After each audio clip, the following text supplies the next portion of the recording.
What's up, y'all? Today I'm going to be showing you how to wire in a fuse block, switch panel, and relays. What you're going to need is at least one type of wire. I like to color code my wires. I use 14 gauge because it runs everything that you would need up to 30 amps, which is the fuses that I'm using. Small Phillips screwdriver, a crimper and cutter. You can get cheap ones on Amazon or Harbor Freight for $5, something like that.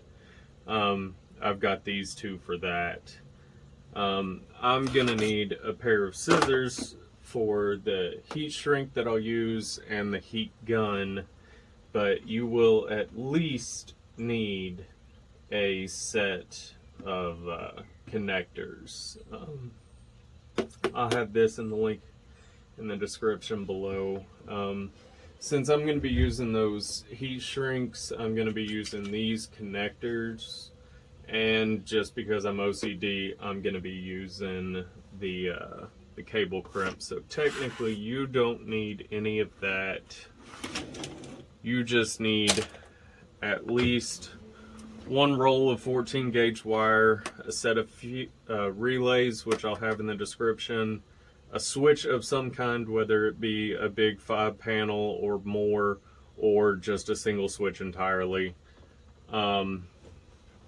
The fuse box, which technically you don't have to get if you're just doing one switch and a relay.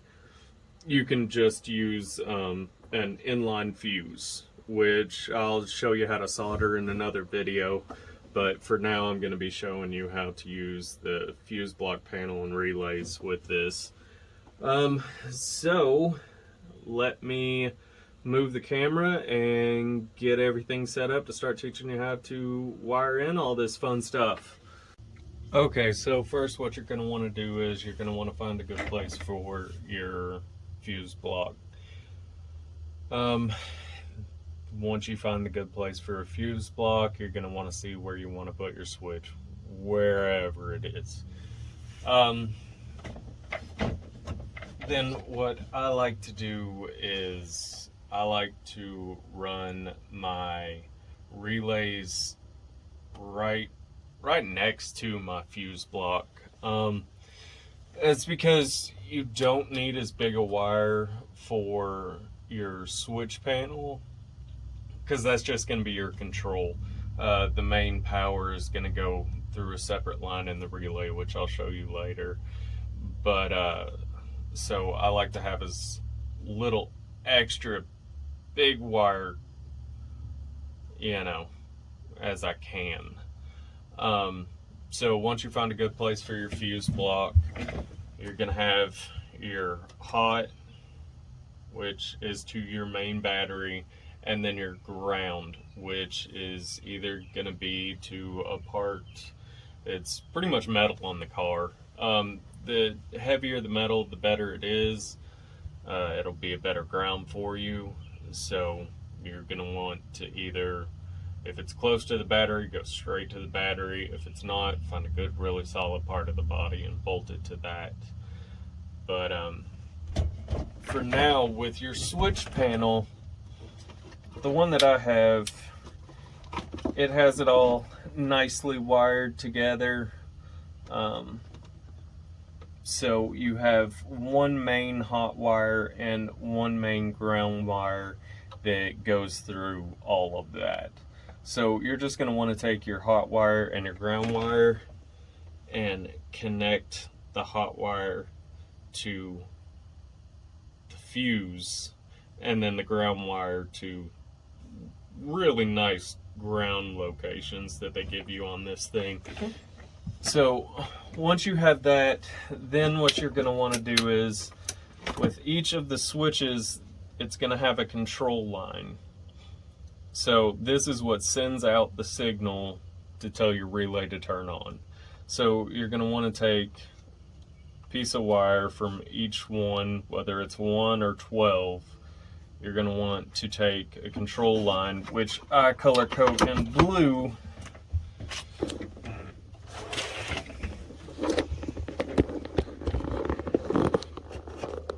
And you're going to want to take it all the way over to your relays. I like to mark mine switch 1, switch 4, switch 2, switch 3. It makes it so much nicer whenever you're doing this. And with these relays, as soon as I can get one I can show you, has a nice little diagram on top. What it is this is going to be your control line, your 85 and 86. It's going to be the control signal switch. Then what you have is your main power in and then your power out. This diagram shows where the switch will be at rest. So whenever no power's to it, that's where it's going to be sitting. So that's going to be 87A, which on the back of this, you're going to see you got 87, 87A, 86, 30, and 85. So since these are coming from the signal switches, we're going to want to go into either 85 or 86. It doesn't really matter. Power's going to be pushing the polarity as it is. So you're going to want to find where 85 and 86 is. So 85 and 86 are directly across from each other. So I've already got this one set up on this one, but I'm going to put that one there. I found my switch 3.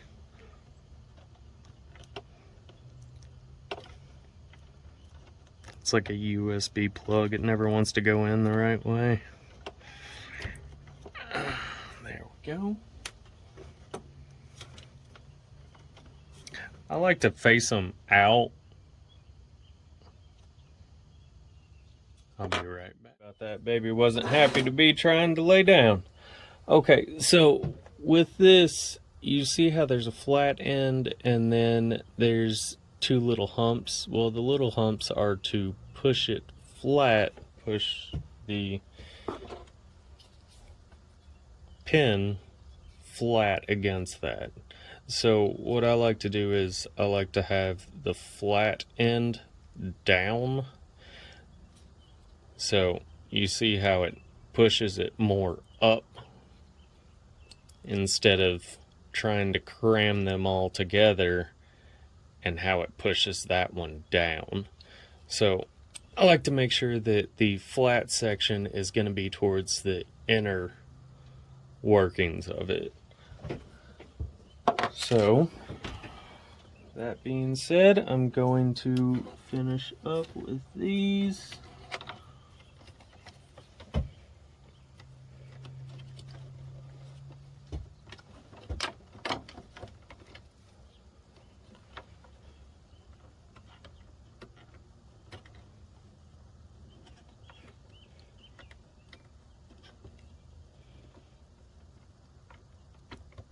Oh, for the love of God. Okay. And if you're wondering, with this final switch, I'm actually going to have a main power switch, since I don't have this wired into the ignition switch, or even if I wanted to wire it in through the ignition switch, I can wire the main power and ground, or the main power through this. So that way it comes on with the switch, because as it sits right now, if you wire it up, this is going to be powered at all times. The switch is always going to be lit up. It's always going to be going, so it's really going to drain your power. But for now, what I need to do is I need to make all of the main power inlets, all the main power that I'm going to have to plug into. So what we're going to do is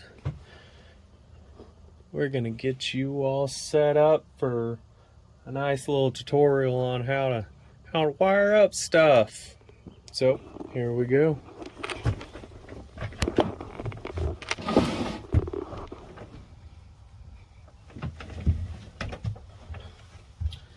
this is where it comes back into I'm going to be using heat shrink because I'm OCD like that.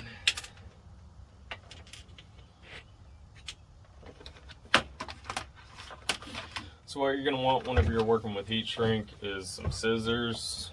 I like to do sections of 3 so you get the most out of these. Whenever you're doing this, really hope that gets y'all a little bit closer right here. Ooh. There we go. So what you're going to want to do is you're just going to want to strip off just, 1/4 of an inch. I like to twist it. Put this on first because it will not go on the other way. Then you're going to place your connector in there. And again, you can use the crimpers just fine. These I use so much they broke through on the end, so I got a new set. And these make a lot nicer crimp.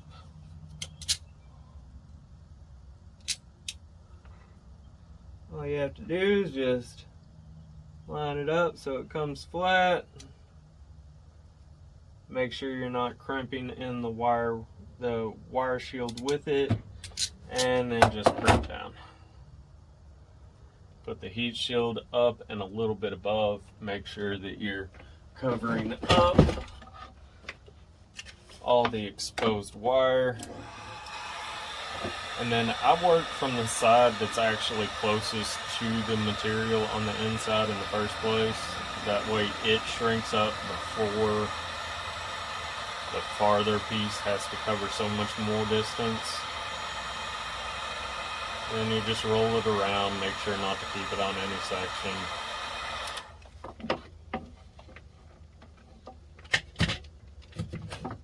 And find a safe place to put that. And then I just kind of squish it down a little bit because it has an inner seal adhesive type that sticks to it. So I just like to make sure that it's pushed down real good. You're then going to want to roughly measure it out so you have plenty of extra.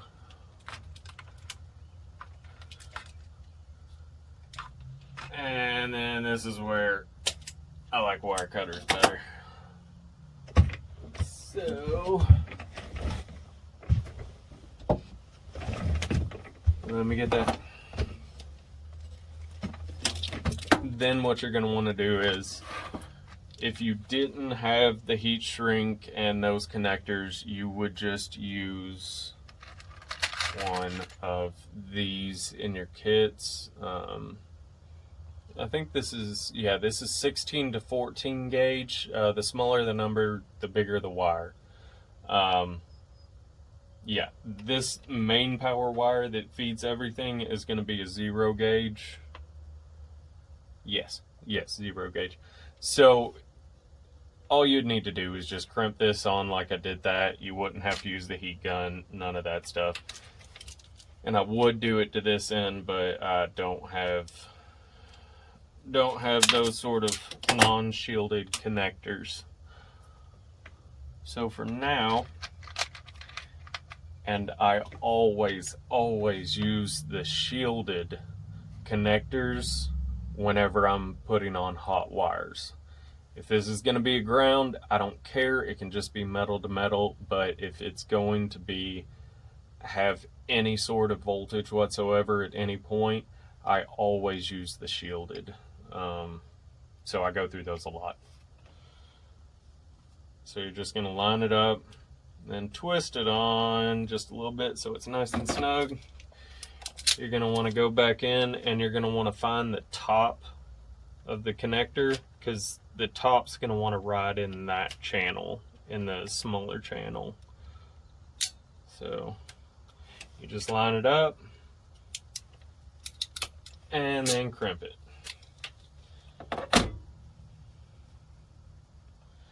And whenever you're putting these on, you don't want all of your main voltage on this side, so all the fully powered relays or anything like that on that side, and then just all the switches on this side. You do not want that to happen. So what you're going to want to do is you're going to want to alternate the main hot. So this is the main hot to all the switches, so I put that down there. This is the control line for that. So with this one, I would put it up here and then have the control switch for this down here. So that way it kind of evens out all the way through.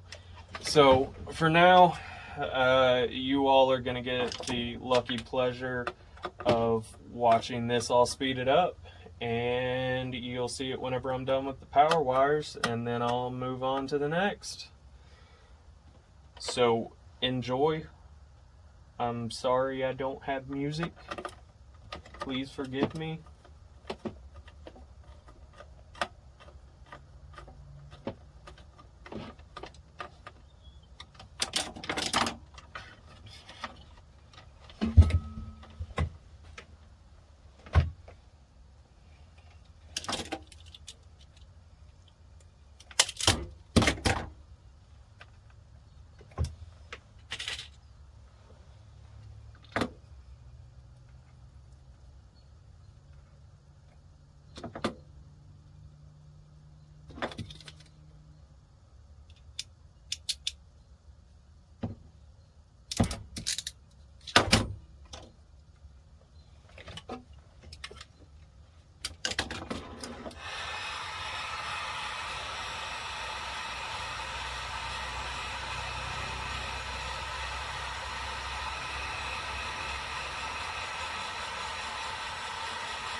So now what we're going to do is we are going to assign each one of these wires to a relay. So we'll come back over here. It doesn't matter. Let me bring you back here. It doesn't matter what wire goes to what relay. It really doesn't. The only thing that matters is, again, you want to balance your power. So if you're going to be running your radiator fans and your radio and all kinds of other stuff, you don't want all the big stuff on one row. You want to split them up. So you want to have your radiator fans over here, and your radio over here, and a light over here, and then maybe another light over here, and then go that way. Just kind of flip-flop them. So it doesn't really matter about where these are going to go. These are going to end up changing more than likely, or I'm going to change the switch location. So right now we're gonna start tracking wires. This is the furthest one, so I'm going to want this to be the closest. So again, you go back to the relay picture and you'll see main power is gonna be your 30. So you're gonna want to find your 30, which on this one should be, yep, it's this bottom one right here. It's gonna have the number 30 right there. So that one,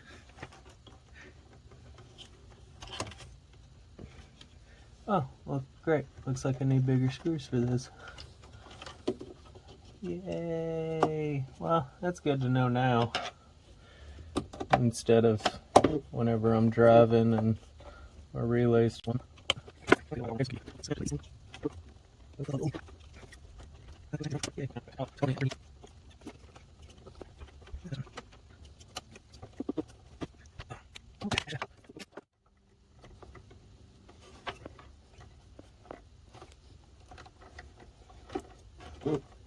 Okay, now what we're going to need is our ground wire. So we're going to do the same thing that we did with our hot wire, and we're going to make some wire. Let me move you so you can see the sped up process of funness. Just gonna put you on upright, you. Oh, for the love of everything.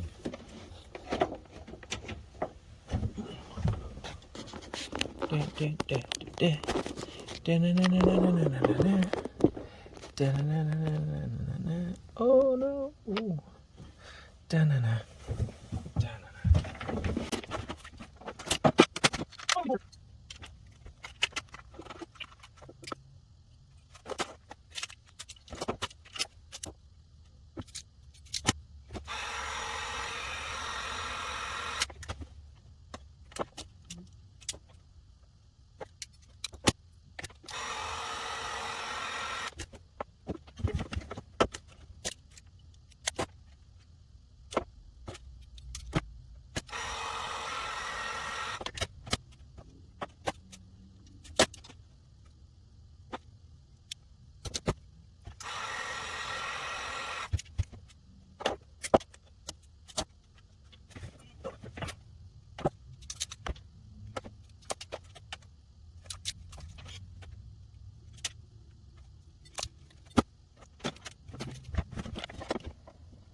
Okay, so if this happens where you have the sleeve a little bit too far forward, you're just going to want to push that back because you don't want that underneath your washer.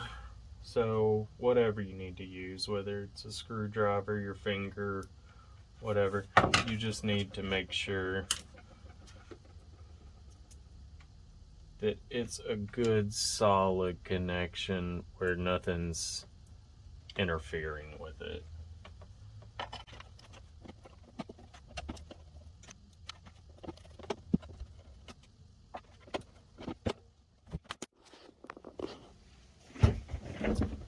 Then with your grounds, it's not really going to matter at all because this is just going to be for your switch ground.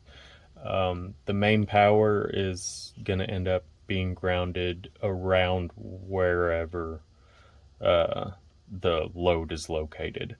So we're going back to trusty diagram on our little relay right here, and you're having the 85 connector, which we used as the main signal power in. Then you have your load, which is literally is just a little tiny coil in there that magnetizes and either repels or attracts. So then you are going to want to ground it after the load.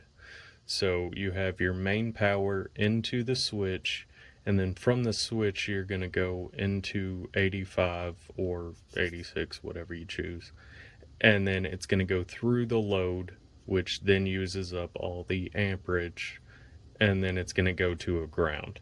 So we're going to need to find 86, which here is 85. It says so. 86 is going to be on the opposite side, so then we're just going to want to put all of these on the opposite side. And again, remember, you want the flat portion facing in towards the main block.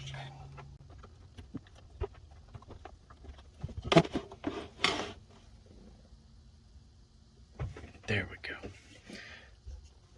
Sorry for anyone that freaked out.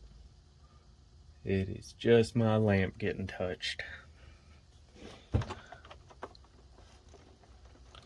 So then, after you get all of that wired up, you are going to have whatever load you're putting on, whether it's lights, fans, trans brake solenoid, if you even know what that is. Most people don't. It's okay. Radio, whatever. You are just going to then want to attach it to the 87. Yes. This part does confuse me, because usually magnet, pulls, whereas this one pulls to open. Okay, so yes, normally closed onto 87A, but when powered it's going to go to 87. So 87, which on this is going to be your top location if you want it to only be powered on whenever you flip the switch. If you want it to be powered on at all times until you flip the switch and then it powers off, then you are going to want to connect to 87A in this instance.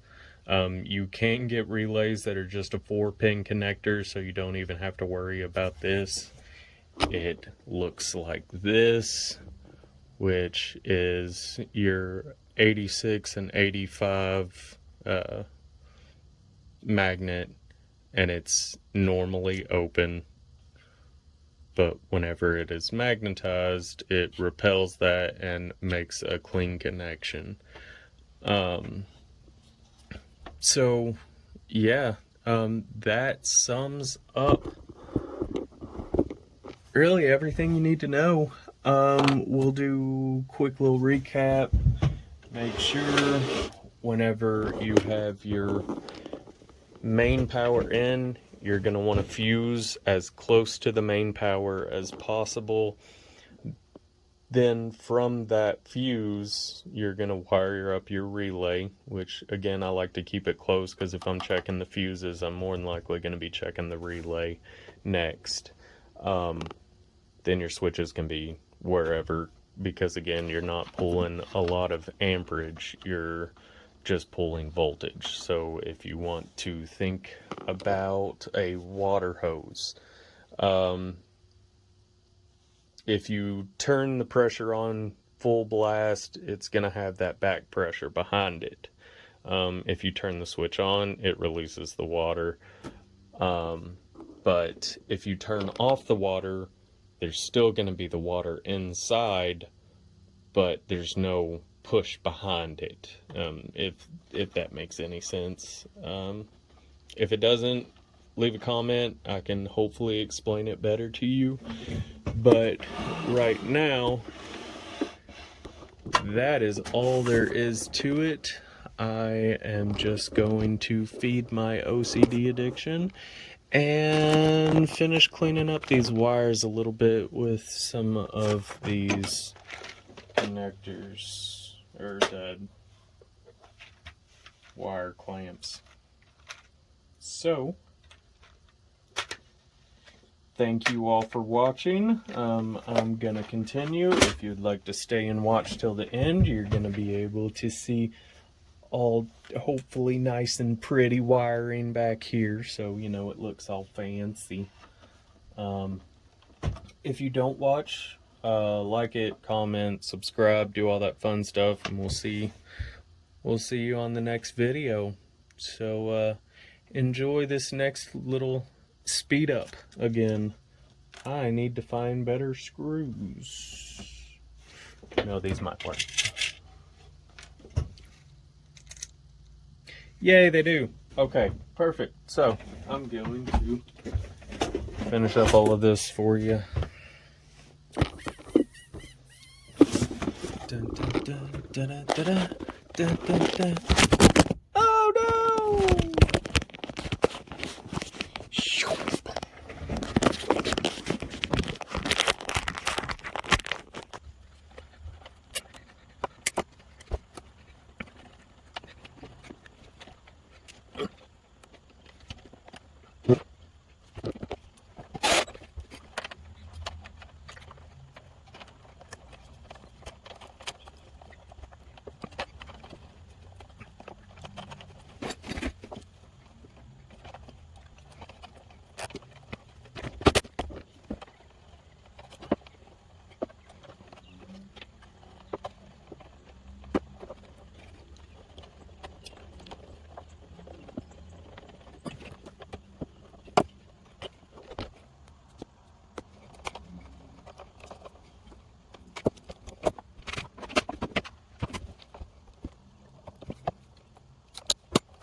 So yeah, there you have it.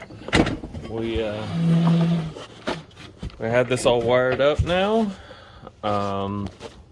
Whenever I get it set in the car, then I'll figure out what needs to go to each one of these from there. I haven't finished wiring up this one because I'm not sure where I'm gonna put the switch, but yeah, so this is what you need to do to wire in fuse panel, relay, and switch. Doesn't have to be anything like what I have. You can use smaller, of course. But yeah, if you liked it or thought it was helpful, let me know in the comments below. Yeah, so y'all have a great day now. Bye bye.